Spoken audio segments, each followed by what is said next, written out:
Welcome back once again, everybody present here. Children, you already know that we are discussing the chapter The Climate of India, and we have discussed many important topics. First of all, we discuss about the meaning of weather and climate. Then we discuss about the meaning of monsoon. Then we discuss about the climate controls. What are the factors which affect the climate of India? Then we discuss about the regional variation in the climate of India. Then we discuss about the mechanism of monsoon. Now here, then we also discuss the southern oscillation and the El Nino effect.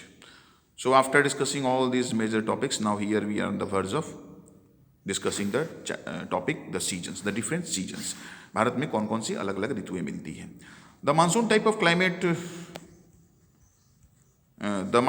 Of climate is characterized by a distinct seasonal pattern. तो monsoon type of climate जो India का है, इसमें अलग अलग season आते हैं. वो एक सीजन का पैटर्न बना हुआ है कि किस मंथ में कौन सा सीजन आएगा. The weather condition greatly changes from one season to another. और जैसे ही मतलब सीजन माने ऋतुएं बदलती हैं, मौसम नहीं ऋतुएं बदलती हैं, तो फिर उसका वेदर कंडीशन भी बदल जाता है. This changes are particularly visible in northern India more accurately in respect of southern India.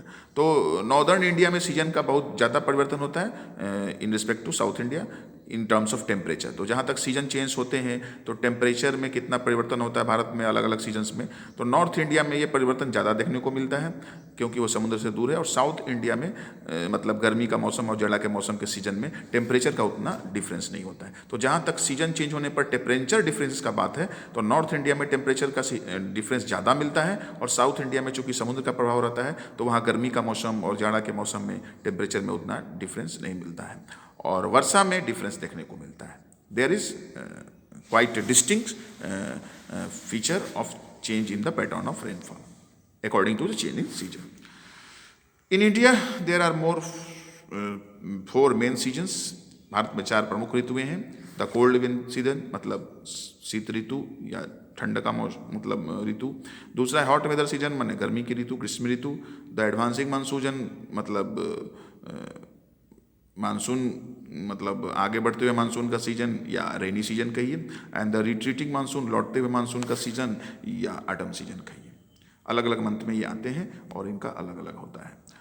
The cold weather season begins from mid November in northern India and stay till February. तो ये जो cold weather season है, ये जो मतलब ठंड का मौसम है, ये नवंबर में से लेकर फरवरी तक रहता है. December and January are the coldest month in the northern part of India. Northern part of India में दिसंबर और जो जनवरी है वो कोल्डेस्ट मंथ होते हैं. And here we find the occurrence of few days which have rainfall due to western disturbance and also occurrence of fog, mist, snowfall in northern India, particularly Jammu Kashmir and Himachal Pradesh.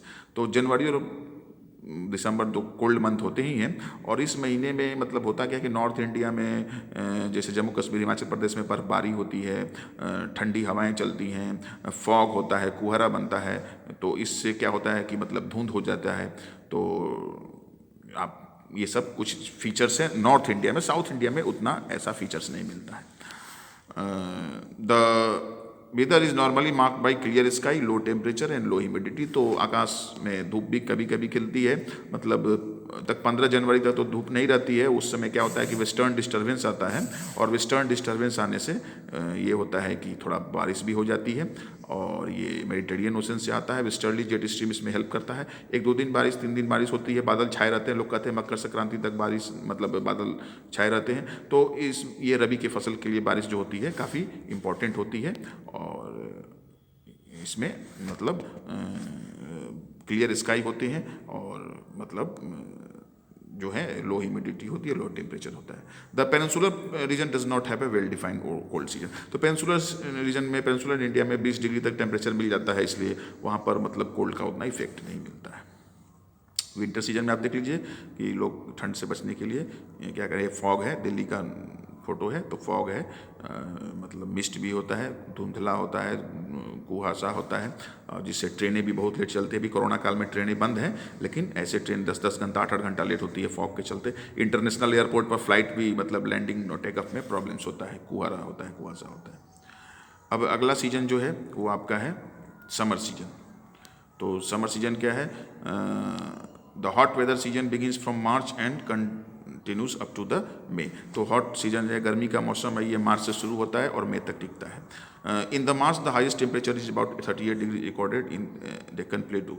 In Peninsula Plateau, temperature remains lower due to the Mediterranean influence of the ocean।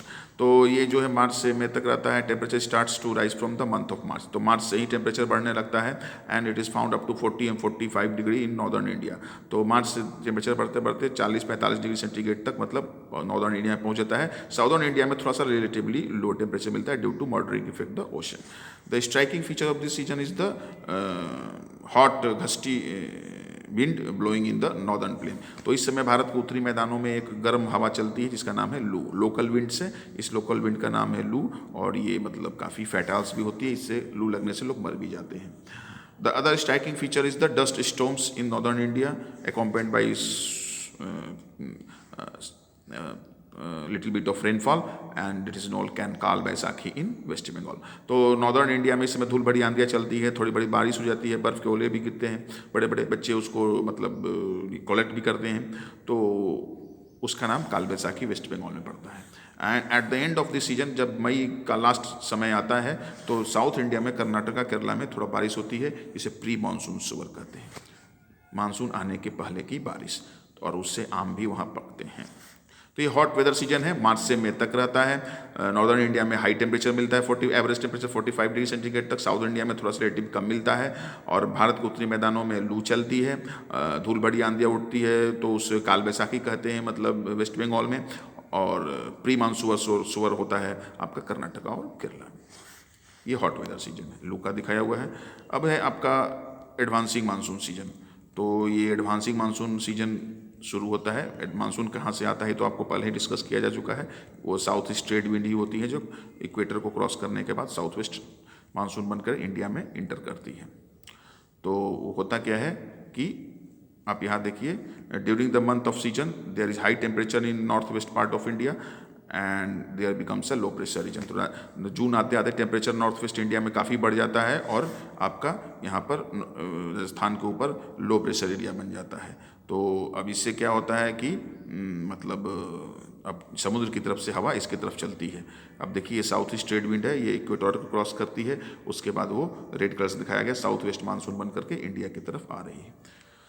तो देखिए, by early June the low pressure condition over the northern plains intensified. तो उत्तरी भारत में जून आते आते temperature काफ़ी बढ़ जाता है और वहाँ लो प्रेशर एरिया बन जाता है। It attracts the trade wind of southern hemisphere. तो साउथ मतलब ये लो प्रेशर इतना इंटेंस हो जाता है कि ये साउदर्न हेमिस्फीयर की जो साउथ ईस्ट ट्रेड विंड है उसको अट्रैक्ट करता है, और as the wind blow over warm ocean they bring abundant moisture to the subcontinent. तो चूंकि ये south east trade wind attract होकर के इक्वेटर क्रॉस करके, जैसे इक्वेटर क्रॉस करती है ये साउथ वेस्ट मानसून बन जाती है। यही साउथ वेस्ट मानसून है। साउथ वेस्ट मानसून और कहीं दूसरी हवा नहीं है, वो साउथ ईस्ट ट्रेड विंड जो है वही इक्वेटर क्रॉस करने के बाद साउथ वेस्ट मानसून बन जाती है, और देखो लंबी दूरी समुद्र के ऊपर से तय करती है, जिसके चलते यहाँ पर भारत में बारिश होने की संभावना बढ़ जाती है।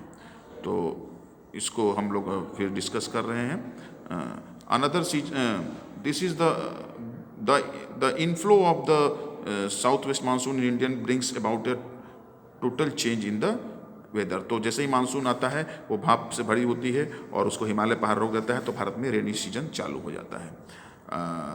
Another phenomena associated with this monsoon is tendency to have a breaks in monsoon. तो मानसून जब आती है तो 4 महीने तक रहती है, मतलब जुलाई अगस्त सितंबर तक रहती है, तो 3.5 से 4 महीना रहती है। और इस समय भारत में सबसे ज़्यादा बारिश नॉर्थ ईस्ट इंडिया में होती है, और लो बारिश जो होती है नॉर्थ ईस्ट इंडिया में 400 सेंटीमीटर तक बारिश होती है, और लो बारिश होती है लद्दाख और राजस्थान में जो 10 सेंटीमीटर तक होती है।